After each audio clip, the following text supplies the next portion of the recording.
From my starting of my career, I want to be an action hero. I want to do a lot of action film, but hello বন্ধুরা, কি অবস্থা? কেমন আছেন সবাই? তো যাই হোক, রিসেন্টলি আনুষ্ঠানিকভাবে অ্যানাউন্সমেন্ট হয়েছে সালমান খান, কমল হাসান স্টারার পরিচালক অ্যাটলি কুমারের সঙ্গে পরবর্তী সিনেমার জন্য চুক্তিবদ্ধ হয়েছেন। এটি ইন্ডিয়ার সবচেয়ে বড় অ্যাকশন ফিল্মের পরিকল্পনা করেছেন। তাই কয়েক মাস আগে থেকেই পিঙ্কি বিলা একচেটিয়া এই বিষয়ে রিপোর্ট প্রকাশ করেছিল। তো চলুন সিনেমার টপ 3 আপডেটে জেনে নেই।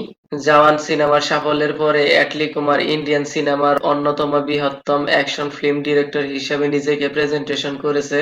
আর এই সিনেমাটি অ্যাটলির জন্য একটি ড্রিম কাস্ট হতে চলেছে। তাই ভক্তরা অধীর আগ্রহে আশা করেছে যে জওয়ানের পরিচালকের কাছে কি আছে। বহুল প্রত্যাশিত এই সিনেমার শুটিং শুরু হবে আগামী বছরের জানুয়ারিতে।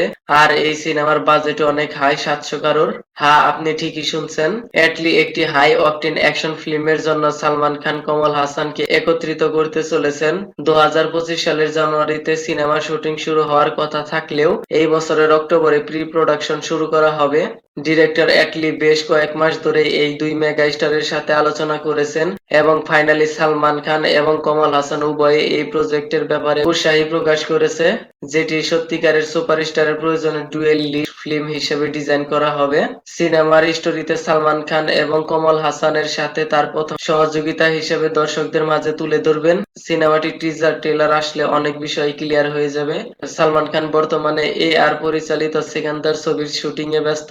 ছবিটি 2025 সালে ঈদে মুক্তির জন্য নির্ধারিত করা হয়েছে। তো যাই হোক, ভিডিওটি কেমন লেগেছে আপনার? ধন্যবাদ, দেখা হবে পরের ভিডিওতে।